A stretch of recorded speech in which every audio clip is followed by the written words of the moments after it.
Hello မင်္ဂလာပါဒီဗီဒီယိုမှာတော့ကျွန်တော် 35mm အကြောင်းပြောပြချင်တာဖြစ်ပါတယ်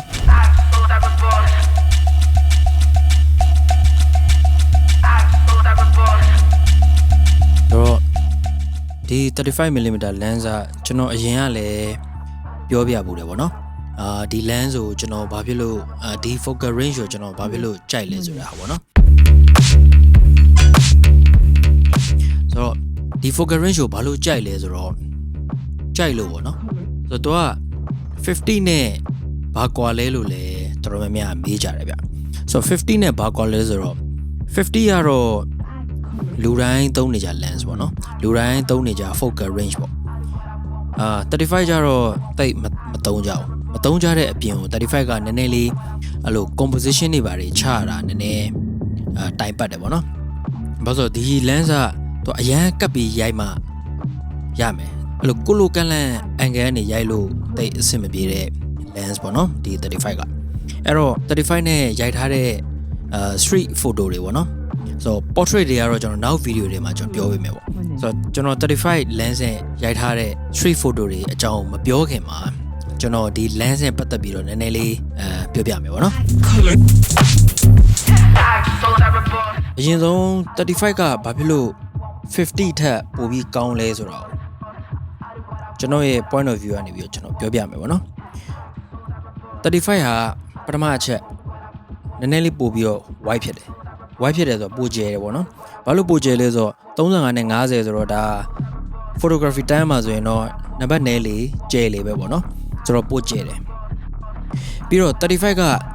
distortion နည်းတယ်ဆိုတော့ minimal distortion ပေါ့နော်ဘလို့ distortion နည်းတာလဲဆိုတော့နည်းနည်းလေးအဲ့လိုလုံးဝတာတို့နည်းနည်းသိရမလားဒေါင်းနေမှာနည်းနည်းခုံဖြစ်သွားတာတို့အဲ့လိုမျိုးတွေတိတ်မရှိဘူးပေါ့နော်ဆိုတော့အဲ့လိုမရှိဖို့ကလည်းlens quality ကကောင်းမှရမယ်ပေါ့နော်ဥပမာ lens အကောင်းစားသုံးမှတော့မဟုတ်ဥပမာပေးရရင်တော့ဒီမှာပေါ့နော် size 35 1.4 ဆိုတော့ size ကအခုနောက်ပိုင်းလည်းပြောကြတယ်အခု Sony ကထုတ်တဲ့ 35GM လောက်မကောင်းဘူးပေါ့နော်ကောင်းတာမကောင်းတာတော့ပုံမှန်လင်းပြောရင်ကျွန်တော်မသိဘူးပေါ့နော်ဘယ်ဟာပိုကောင်းလဲပေါ့ဘာလို့ဆို GM35 ကိုကျွန်တော်မသုံးဘူးပါဘူးဒါပေမဲ့ကျွန်တော်သုံးနေတဲ့ဒီတူးသီးသော35 size ကတော့တော်ကောင်းတဲ့ lens ဆိုပြောလို့ရတယ်ပေါ့နော်ဆိုတော့သုံးဖို့တဲ့သူတွေလည်းသိမှာပါဆိုတော့နောက်တစ်ခုက 35mm lens ကလူရဲ့မျက်လုံးနဲ့ကြည့်ရတဲ့field of view နဲ့တူတယ်ပေါ့နော်တချို့ကျတော့50နဲ့လူရဲ့မျက်လုံးနဲ့တူတယ်လို့ပြောကြတယ်တူတယ်ဆိုတာဟိုလိုမျိုးကိုကမြင်နေရတဲ့အတိုင်း 35mm နဲ့ရိုက်လိုက်မယ်ဆိုရင်သူများလဲကိုမြင်နေရတဲ့အတိုင်းမြင်ရမယ်ပေါ့နော်အဲ့လိုမျိုးပြောရဖြစ်ပါတယ်35ဖြစ်ပေမဲ့ aperture က 1.4 တို့ဘာလို့ဆိုရင်တော့အကောင်းဆုံးပေါ့နော်ဘာလို့ဆို aperture ကျယ်လေအမှောင်ထဲမှာရိုက်လို့ရလေ shallow depth of field ပိုပြီးရလေပေါ့နော် shallow depth of field ဆိုတာအနောက်က bokeh တွေအပြုတ်လိုက်အများကြီးပေါ့နော်အဲ့လိုမျိုးပေါ့အဲ့လိုမျိုးပို့ထွက်တယ်ပေါ့နော်အဲ့တော့35လည်းဖြစ်ရမယ် aperture လည်းကျယ်ရမယ်ဆိုရင်တော့ဒါအကောင်းဆုံးလို့ပြောချင်ပါတယ်ပြီးတော့ 35mm ကိုရိုက်ချင်တဲ့ subject တော်တော်ကြီးကပ်ပြီးရိုက်လို့ရတယ်ထူးတော့ထူးဆန်းတယ်ဗျဥပမာကျွန်တော်50mm နဲ့ရိုက်တယ်ဆိုရင်ကျွန်တော်အဲ့လောက်ထိကပ်ပြီးရိုက်လို့မရအောင်ကပ်ပြီးရိုက်ရင်လည်းရိုင်းအဲ့လိုမျိုးလေးဆွဲကတ်ထားသလိုဖြစ်ပြီးတော့ပြူပြဲတဲ့နဲ့အဲ့လိုရုပ်ဆိုးတယ်ပေါ့နော်ဆိုတော့35ကျတော့တော်တော်ကပ်ပြီးရိုက်လို့ရတယ်တပေလောက်အကွာနေကိုခွာပြီးတော့ရိုက်လို့ရတယ်အဲ့ဒါတော့မှကြည့်ရတာအရင်မဆိုးသေးဘူးပေါ့နော်ခဏကျရင်အဲ့ဒီကျွန်တော်အခုပြောတဲ့ဟာတွေနဲ့ပတ်သက်တဲ့ဓာတ်ပုံတွေကိုကျွန်တော်ပြပေးမယ်ပေါ့နော်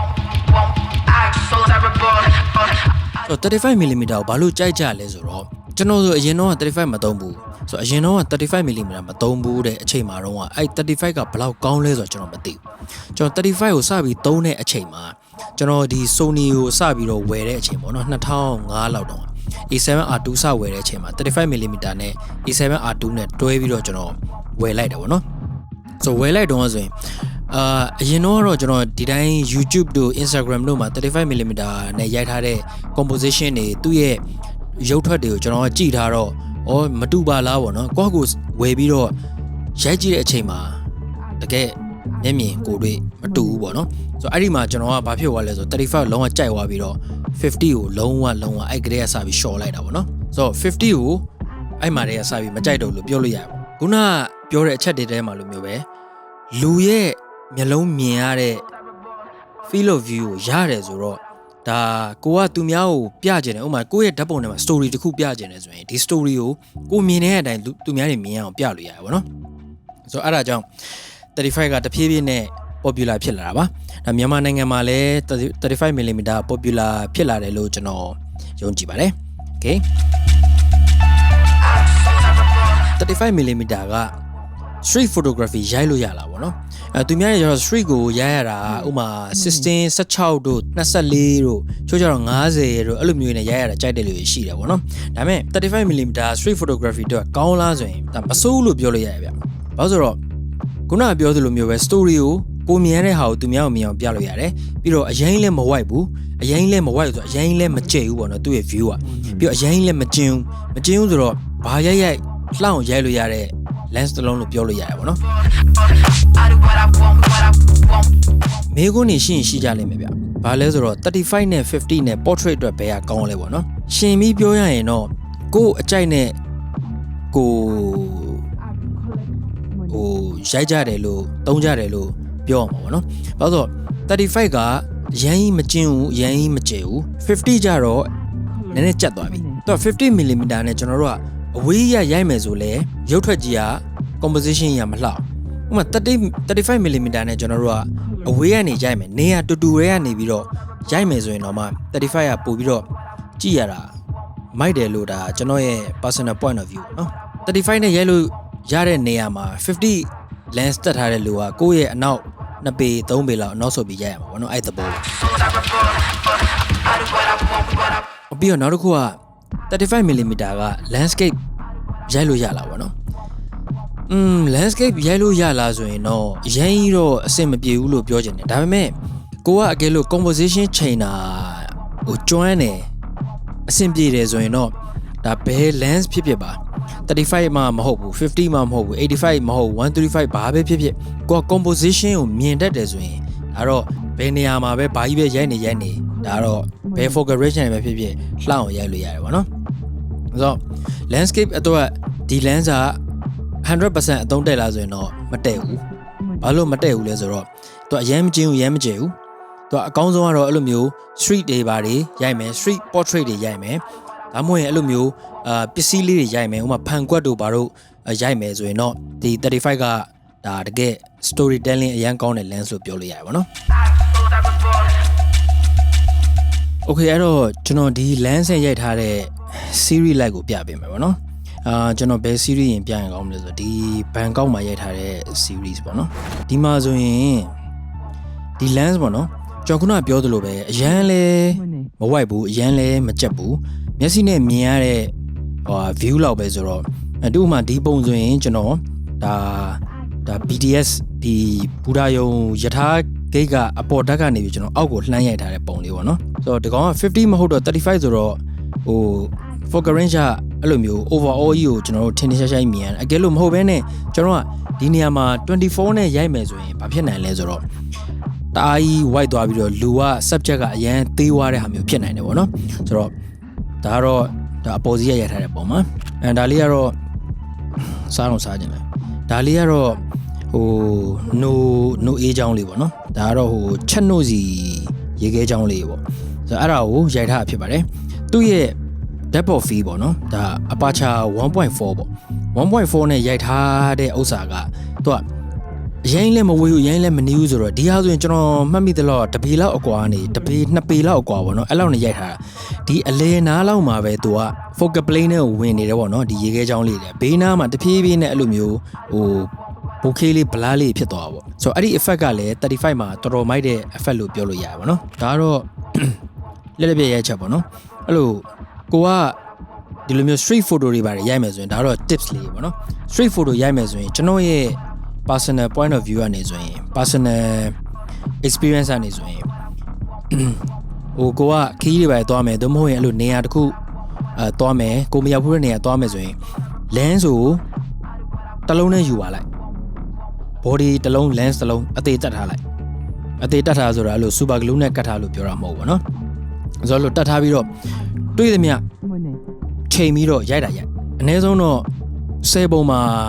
3ပေါ်လောက်ကောင်းလဲဒါကောင်းတဲ့တပုံထွက်တာပဲပေါ့နော်ဆိုတော့ဒါမျိုးပေါ့နော်ဒါလည်းကြောင့် story ပေါ့နော်ဒီကောင်မလေးကအီဂျာကွေရောင်းတယ်အီဂျာကွေရောင်းတယ်ဆိုတော့ကျွန်တော်ကသူ့အရှိတဲ့နေမရဘဲနဲ့သူအလုပ်လုပ်နေတဲ့ပုံနဲ့အရှိမအီဂျာကွေစီထားတဲ့ပုံနဲ့ဆိုတော့ဒါအီဂျာကွေရောင်းတဲ့ကောင်မလေးတယောက်ပေါ့နော်ဒါတော့ကိုယ့်ကိုကြံဖန်ပြီးနာမည်ပေးထားတဲ့ story ပေါ့ဒါဆိုလဲလို့ပဲကွစ်တီယိုဆိုင်ပေါ့နော်အဲ့ဒါကိုညဘက်ဒီဘက်ကားလန်းလေလားမသိကျွန်တော်မှတ်မိဘူးအဲ့နဲ့ရိုက်ထားဖြစ်ပါတယ်ဆိုတော့35နဲ့ရိုက်ထားတဲ့ကျွန်တော်တော်တော်ကြိုက်တဲ့ street photo တွေလို့ပြောလို့ရပါတယ်ဟိုတုံးကျွန်တော်အဲ့လို street photo တွေတိတ်ပြီးတော့showcase လုပ်လို့မရှိဘူးပေါ့နော်ဒါပေမဲ့ကျွန်တော်ကကျတော့အဲ့လို street နဲ့ portrait နဲ့တွဲပြီးရိုက်တဲ့ဓာတ်ပုံဆရာဆိုတော့ဟိုကျွန်တော်ရဲ့ portrait တွေတော်တော်များများအဲ့လိုလမ်းဘေးမှာတို့နောက်ဖေးလမ်းကြားမှာတို့ကြောင်ကြားမှာတို့အဲ့လိုမျိုးနေရာတွေမှာရိုက်တဲ့ပုံတွေပုံများတယ်ဗောနော်ဆိုတော့ portrait series ကတော့နောက်ဗီဒီယိုတွေမှာလာမယ်ဗောနော်ဒီ35mm နဲ့ရိုက်ထားတဲ့ portrait series ကိုပြောတာပါဒါဆိုလဲအပေါ်ဒီဟိုယထာဆောင်နေကြီးနဲ့အပေါ်ကနေအောက်ကိုလမ်းပြီးရိုက်ထားတဲ့ပုံလေးပါဆိုတော့ကွက်တီဖြစ်သွားတယ်ဗောနော်ဆိုတော့ဒီလူကူးမင်းကြားဟိုအောက်ကအလိုင်းအဝါရောအပေါ်ကဟိုတားမိလားတားဖလားမသိဘူးเนาะဒါမှမဟုတ်လေတငယ်ချင်းနေလားမသိဘူးဒါပေမဲ့တားဖဖြစ်ဖို့ပုံများတယ်ကလေးဟိုယောက်ျားလေးဆိုတော့အဲ့လိုဘေးနာဖြက်မြင်းလေးတွေရောကွက်တိကြတဲ့ composition လို့ပြောလို့ရပါเนาะအဲ့လို composition ကွက်တိကြဖို့ကလည်းကျွန်တော်တို့ကပွင့်လင်းပြောရင်စိတ်ရှည်ဖို့လိုတယ်နောက်တစ်ခုကကြက်ကန်တိုးဖို့လိုတယ်ဆိုအဲ့နှစ်ချက်ပေါ့เนาะဒါကျွန်တော်နားလေတာနှစ်ချက်ပေါ့တခါကျရင်ကိုကအကြာကြီးစောင်းနေပေမဲ့လည်းမရတဲ့ shot တွေရှိရပါတော့ဆိုတော့တခါကျရင်တိတ်မဆောင်ပဲနဲ့တခါတည်းအရှိမတွေ့ပြီးဖောင်းဆိုရိုက်ပလိုက်ရပြီပေါ့နော်အဲ့ဒါကြတော့ဟို chicken shot ပေါ့နော်အဲ့လိုခေါ်တယ်ပေါ့ဒါကြောင့်ခုနကကျွန်တော်ပြောတယ်ဒါပစ္စည်းတွေရိုက်မယ်ဆိုလည်းအရန်ကောင်းတယ်ပေါ့နော်အဲ့လိုအရှိမခွတ်တို့ဇလုံးတို့ပကံတို့ဇွန်းတို့အဲ့ဒါမျိုးတွေရိုက်ရင်လည်းတော်တော်ကောင်းတဲ့ focal range ပေါ့နော်ဒါကတော့စောက်ထိုးကြီးပေါ့နော်စောက်ထိုးမပေါ့ down light ကြီးပေါ့အဓိကတော့ reflection ကိုကြိုက်တာဗျာဆိုတော့လူတွေရှုပ်နေတာရယ် reflection ရယ်ဆိုတော့ပုံလေးကအဲ့လိုမျိုး color စုံလင်းနဲ့အဲ့လိုမျိုးလှပလေးဖြစ်သွားတယ်လို့ကျွန်တော်ထင်တယ်ပေါ့နော်ဒါကကြတော့မသိရင်အဲ့လိုsetup လောက်ထားတဲ့အဲ့လို wallpaper ပုံလို့ပါလို့ဖြစ်သွားတယ်ပေါ့နော်အဲ့သူများအင်ကြီးဆိုင်အရှိမှကျွန်တော်ရိုက်ထားဖြစ်ပါတယ်ဒါလည်းဘူရာယောကနေအောက်ကိုလက်ကြီးထုတ်ပြီးတော့လှမ်းရိုက်ထားတဲ့ပုံပေါ့နော်ဆိုတော့မိုက်တယ်အိမ်ထဲမှာပိတ်မိနေတာတအားကြပြီဆိုတော့အရင်ရိုက်ထားတဲ့ပုံလေးပြန်ကြည့်ပြီးတော့ feel နေရတယ်ဗောနော်ဆိုတော့ဒါကတော့အကင်ရောင်းတဲ့ story ပေါ့ဆိုတော့အကင်ပါတယ်အကင်ကိုကင်နေတဲ့သူပါတယ်ဒါကတော့ storytelling ပေါ့နော်ဒါကတော့ယောက်ျား6ယောက်လားမိန်းမ6ယောက်လားမသိဘူးဗျတခုထားကြတာအဲ့လိုတကားကြီးဖွင့်လာတော့သူ့လည်းမမြင်ရဘူး6ယောက်ပဲမြင်ရတယ်ဗောနော်ဆိုတော့photography ကတကယ်တမ်းကတော့အဲ့လိုမျိုးလေဘာကြီးတွေထင်းထင်းရှားရှားကြီးပါမှာမဟုတ်ဘူးတခါကျရင်အဲ့လိုဘလားနေတဲ့ပုံလည်းလှတာရှိရပါတော့တခါကျရင်အဲ့လိုမျိုးမထင်မရှားမြင်ရတဲ့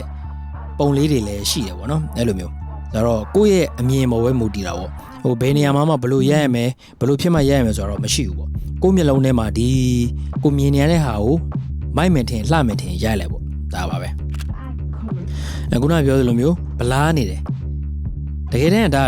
focus မမိတာလားဘာလားမပြောတော့ဘူးเนาะဒါပေမဲ့ကျွန်တော်ထင်တာတော့ focus မမိတာဖြစ်လိမ့်မယ်ကျွန်တော်ရဲတော့6တော့ကိုတော့လှမ်းရိုက်လိုက်တာပဲဒါပေမဲ့ focus မမိတော့ဘလားဖြစ်သွားတယ်ဒါပေမဲ့ပုံကြည့်လိုက် story ပါနေတယ်ဒါကောင်မလေးတယောက်ဒေါက်ဖနက်စီပြီးလမ်းလျှောက်နေတယ်ဗောနော်ဒေါက်ဖနက်ထင်တာပဲဒါကတော့ရှောက်ရထားတာပါပဲဒါပေမဲ့စိုးဘူးဗောနော်ကျောင်းသူတယောက်ယထာစီကိုဂိတ်ကိုသွားနေတယ်ဝင်နေတယ်ဗောနော်ဒါကတော့ဒါကျွန်တော်ကြိုက်တဲ့ shot တွေထဲမှာပါတယ်ဗျဒီ shot ကအဲ့လိုမိုးတွေကလည်းရွာထားတယ်လမ်းတွေကလည်းစိုးနေတယ်ရောင်တွေကလည်းများတယ် reflection တွေကလည်းရှိတယ်အဲ့မှာကောင်မလေး subject လည်းပါသွားတယ်တကယ်တမ်းတော့ကောင်မလေး subject က2ယောက်ဖြစ်နေရတိတ်တော့မမိုက်ဘူးเนาะတယောက်တည်းဆိုရင်တော့ပိုကောင်းတာပေါ့2ယောက်ကျတော့နည်းရှုပ်သွားတာပေါ့ဒါပေမဲ့အနောက်မှာလည်းငကိုတဲ့ရှုပ်ပြီးသားဆိုတော့အရှိမ subject တယောက်တည်းဆိုပိုကောင်းတယ်ဘေးနားက cycle ဘေးကပဲမပိုင်လည်းပိုကောင်းတယ်ပေါ့နော်ဒါတော့လူတိုင်းရိုက်ဖူးတဲ့ shot ဖြစ်မှာပါဓာတ်တိုင်တွေတွင်တိန်နေလှရင်ရိုက်တဲ့ shot ပဲဖြစ်ပါတယ်ဒါတော့ဦးလေးနေ့လည်စာစားနေထင်ပါတယ်ဒါပေမဲ့ဒီပုံမှာကျွန်တော်အဓိက သူထိုင်နေရတဲ့ဆိုင်ကျွန်တော်အနောက်က composition ကိုကြိုက်တာပေါ့နော်ဒီနေရန်က line နေရဒီ chant တကားက line နေရပေါ့နော်ဒီလိုမျိုး zigzag line ဖြစ်နေတာပေါ့နော်အဓိကအဲ့ဒါကိုရိုက်ချင်တာရယ်အဲ့ဒီ composition ထဲမှာမှဒီဦးလေးကြီးကထိုင်ပြီးတော့မုတ်စားနေရတယ်ဆိုတော့ဒါ composition ကနည်းနည်းကြည့်ရတာထားကြသွားတယ်ပေါ့နော်ဒါကတော့ flare ပေါ့နော်ထွေးထူးတော့မရှိပါဘူး flare ပေါ့ဒါကတော့ဘာရဲလို့ရိုက်လိုက်မှမသိဘူးဒါပေမဲ့ကြည့်ရတာမစိုးဘူးပေါ့နော်ဒါလည်း story telling ပဲတုတ်မောင်းနေတဲ့သူ့ကို focus ဖြတ်လဲရတယ်ဒါပေမဲ့ကျွန်တော်ထင်တာကတော့သူ့ကို focus ဖြတ်လိုက်တာပဲဒါပေမဲ့ကျွန်တော်ရဲ့ focus point က center ကိုရောက်နေတော့အနောက်ကနေအောင် focus သွားဖြတ်နေပါတော့လူကတော့ out of focus ဖြစ်သွားတယ်ဒါပေမဲ့ကျွန်တော်ကြိုက်ပါတယ်ဒါတော့ကိုယ့်ပုံကိုရိုက်တာပေါ့နော်ဒါတော့ဓာတ်ပုံဆရာတိုင်းရိုက်မှာပါမှန်တွေ့ရင်တခါကျရင်ကိုယ့်ပုံကိုလှမ်းရိုက်တာရှိရပါတော့အဲ့လိုမျိုးကြီးကိုယ့်ကိုယ်ကြီးဆွတ်ဆက်ကြီးရှို့ထုတ်ပြီးတော့တစ်ချိန်လုံးတော့အဲ့လိုမျိုး self portrait တွေမရိုက်နဲ့ပေါ့နော်ဒါတော့ပိတ်စာရလားပါတိတ်တွေလားစပွဲကင်းတွေလားလိုက်ကာတွေလားမသိပါဘူးဒါပေမဲ့ပတ်တန်အစုံကာလာအစုံဆိုတော့ကျွန်တော်ရိုက်ခဲ့တာဖြစ်ပါတယ်ဒါတော့ဖုန်းပေါ့နော်အဲ့တော့ကျွန်တော်မှတ်မိတယ်ဒီက setting ဘာလို့ဆိုတော့ဒီ pay phone ပေါ့နော် pay phone ဆိုတာလမ်းဘေးကပတ်စံထည့်ပြီးတော့ပြောရတဲ့ဖုန်းပေါ့နော်အဲ့ဒီဖုန်းကိုကျွန်တော်ကအစားတော့ဒီတိုင်းရိုက်မလို့ပဲပြီးလေးပြမဟုတ်ဘူးဆိုပြီးတော့အဲ့ဒီဖုန်းရဲ့ဒီလက်ကန်ကိုအောက်ကိုတွဲလောင်းချပြီးတော့မှကျွန်တော်ရိုက်လိုက်တော့အနောက်ကဘိုးခေးတွေလည်းပြုတ်နေရပဲပေါ့နော်ဆိုတော့ဒါတယ်လီဖုန်းပေါ့ထွေထူးတော့မရှိပါဘူးဒါကတော့ကျွန်တော်မှတ်မိတယ်ကျွန်တော်အဲ့ဈေးထဲမှာအဲ့ကောင်မလေးလမ်းလျှောက်လာတော့ကျွန်တော်ကတပုံလောက်ရိုက်လို့ရလားဆိုပြီးကျွန်တော်ခွင့်တောင်းပြီးတော့ရိုက်တဲ့ပုံဖြစ်ပါတယ်သူကလည်း post ပေးတယ်ပေါ့နော်ဘယ်သူမှန်းတော့မသိဘူးမြင်လဲမြင်အောင်နေကမျက်မှန်ကြီးလက်တက်ထားတာလေဒီပုံကအရန်ထားကြတယ်ပဲကျွန်တော်အရန်ကြိုက်တယ်ဒါပေမဲ့ကျွန်တော်ဒီပုံကို Facebook ကနေကျွန်တော်ဖြတ်လိုက်တယ်ဘာလို့ဖြတ်လိုက်လဲဆိုတော့street photo တွေပါရိုက်တဲ့အခါကျရင်တချို့တွေကြတော့မကြိုက်ကြဘူးချို့ကြတော့ခွင့်တောင်းရတယ်ခွင့်မပြုဘူးပေါ့နော်အဲ့လိုမျိုးရှိရပါဘောဒါပေမဲ့ဒီပုံတော့ဒီမှာတော့ကျွန်တော်ပြန်ပြထားရပါတော့ဒါကတော့ဒါရှင်းပြတဲ့အနေနဲ့ကျွန်တော်ပြန်ထည့်တာပါတော့အဲ့ပုံအဲ့ဒီအဖွားကြီးပေါ့နော်အဲ့အဖွားကြီးအဲ့မှာခောက်ဆွဲထိုင်စားနေကျွန်တော်သူဒီဘက်ကိုလှည့်ကြည့်ရင်အရန်မိုက်မှာဆိုပြီးကျွန်တော်ကင်မရာကို view finder ကနေချိန်ထားပြီးတော့ကျွန်တော်အဲ့မှာစောင့်နေပြီးသူတစ်ချက်လက်လှမ်းကြည့်တော့ကျွန်တော်ရိုက်လိုက်တယ်ပြီးတော့ကျွန်တော်ထွက်ပြေးတာပဲအဲ့လို short ကြီးကအရန်မိုက်တယ်ဗျာအဲ့လိုလူလေကောင်ကြီးမှာသူတယောက်တည်းခောက်ဆွဲထိုင်စားနေတာဘိုင်းတော်စားတယ်ထားကြတယ်ပေါ့နော်ဒါတော့ Bangkok series ပေါ့နော် Bangkok series ကိုအကုန်လုံးဒါကျွန်တော် 35mm နဲ့ကျွန်တော်ရိုက်ထားဖြစ်ပါတယ်ဆိုတော့ 35mm ကဘယ်လောက်ကောင်းလဲဆိုတော့တော်တော်ကောင်းတယ်လို့ပြောလို့ရတယ်ပေါ့နော်ကျွန်တော်လည်းတော်တော်ကြိုက်တဲ့ lens ထဲမှာပါတယ်ပေါ့ကျွန်တော်ရဲ့အကြိုက်ဆုံး lens တစ်လုံးပြောပြပါဆိုရင်ကျွန်တော် 35mm ပဲကြိုက်တယ်လို့ကျွန်တော်ပြောမှာပါအဲ့တော့တခြား series သွားကြည့်မယ်နော်